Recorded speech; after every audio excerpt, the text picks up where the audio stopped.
Hello everyone, welcome back to my channel. I know it has been a very long time since I last posted any video, but today I'm making this video to finally share my Erasmus Mundus journey, how I got into the Erasmus Mundus program on a fully funded scholarship, how I prepared my document, what is the application process. I will explain everything in this video. So if you think that your background is holding you back, then trust me, it doesn't. I believe if I can do it, then you can do it too. So let's quickly dive into it. Let's just not waste any more time. So before starting this video, I want to introduce myself properly. My name is Fayal Talib and I'm currently living in Paris. I'm doing my PhD under Marie Curie Fellowship. Before that, I did my master's under Erasmus Mundus program called Mama Self. The full form is written here. On a fully funded scholarship, I didn't pay anything for my master's. And my bachelor's, it was from Pakistan, from a university called Government College Women University Sialkot. It's a low rank university that I think not so many people even in Pakistan have heard of. I know it's a very tiring and mentally exhausting process to look for scholarships and to apply for scholarship. I've been through that. I applied for several different scholarships, even for Fulbright. I prepared a lot for Fulbright. But I got rejected because of some mistakes that I made during my interview. And after getting rejected from Fulbright, I thought if I couldn't get Fulbright, then how would I get Erasmus Mundus scholarship? Because apparently Erasmus Mundus scholarship has an acceptance rate lower than Fulbright. But still, I decided to put all of my effort into it. If you don't know what Erasmus Mundus is, let me quickly explain. The Erasmus Mundus Joint Master's Degree is a special type of master's program offered by multiple universities across Europe. You get to study in 2 or more different countries, and at the end you either get a joint degree or multiple degrees. So for example, you can do your first semester in France, second semester in Spain, and at the end you will do your master thesis in Germany. Sounds cool, right? There are scholarships, and not just any scholarship, a fully funded one. What does it mean? It means you will pay no tuition fee. You will study for free in all the universities. You will also receive a stipend of about 1400 euros, a worldwide health and travel insurance, and a huge network of international friends. Anyone from any country can apply. You just need to have a bachelor's degree and meet the program's criteria. So the question is, how do you apply for it? You will go to Google and you will write Erasmus Mundus Catalog 2025 if you are applying in 2025. The deadline is usually from October till January.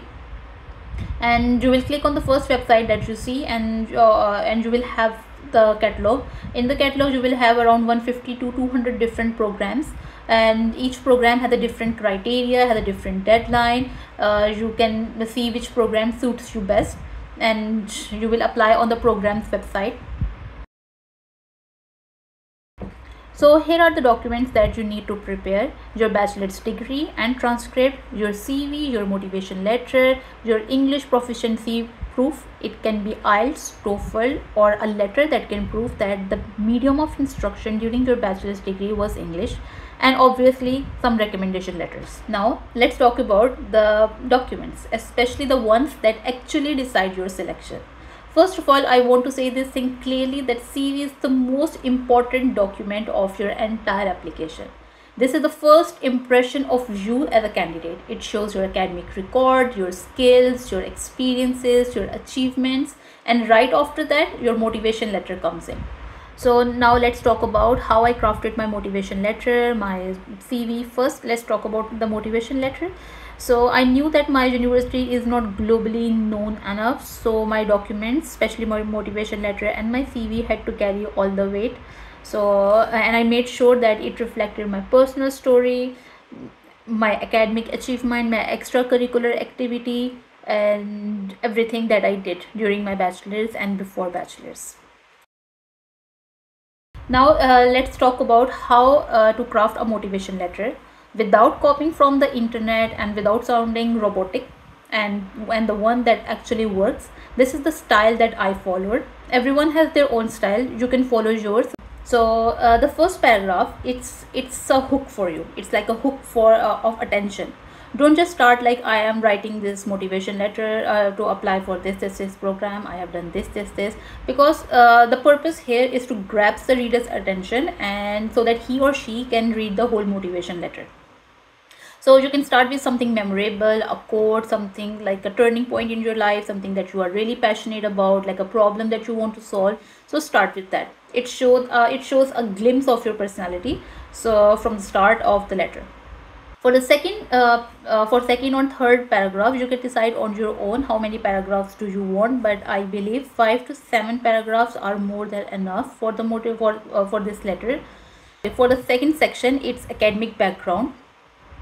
Here I would say you don't need to start listing the facts, your university, your courses, the names of the courses. No, use this section to tell the why behind your courses. Why did you choose this particular course? What courses or experiences help you realize that this is your passion? And make it a smooth story rather than just listing facts. So for the third section, it's about research, motivation and programs fit. This is where you show that you are not just a good student. You are curious, you are capable, and write everything about your research, project or internship that sparked your interest or built your skills. Don't forget to write about what you learned, and connect your background to the program in this section to show that you are a good fit for this program. Now this is where your motivation letter can make or break your whole story, because I believe that if this section is very strong, then definitely you have a chance to get accepted. This part must be custom written for each program. Mention the specific courses, professors, research, or anything that you are that really excites you for this program.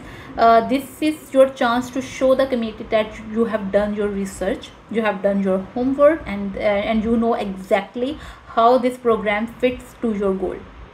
Now in this section, you can write about your extracurricular activities and your soft skills, any kind of program that you learn, and you know coding, or if you know anything about simulations, you can write about it here in this section. The purpose here is to show that you know everything. This program will make you more human in the letter. You can talk about any volunteer work, any extracurricular activities, any kind of sport that you did. Talk about your leadership skills, your communication skills. Now for the fifth section, it should be about your future goals and why Erasmus scholarship. And you have to tell them how this degree, this master's degree, this Erasmus Mundus degree fits to the bigger plan of your life. Are you aiming for a PhD? Are you aiming for a job? Are you aiming for a startup? You can write about it here. You can talk about your short-term and long-term goals here. Be clear and realistic, and show that you have thought long term. This part tells them that you are not just here to study, you have a big goal in your life. Now for the sixth section, it's about conclusion. You have to summarize all your motivation in 2 or 3 lines. I would say that you should write about getting the cross-culturing experience during your Erasmus Mundus journey. You can talk about that, how you are curious, you are excited about meeting different new people from all over the world, you are excited about learning about different cultures. You can talk about it here, and then you can end your motivation letter with a good sentence that I'm looking forward to hear from you, or anything which makes you confident. You can talk about that. Remember one thing, that in Erasmus Mundus scholarship, they want someone who can bring their own story, who is eager to learn about new cultures, who is open-minded. So keep that in mind while writing your motivation letter.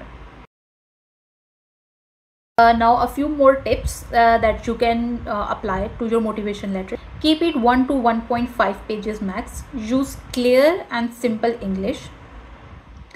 Get feedback from your seniors or from your friends and family. Make it authentic, make it good, not fancy. You don't need to be fancy here.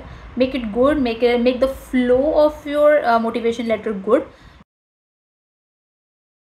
Now that we have talked about the motivation letter, let's talk about the CV, the most important document of your entire application.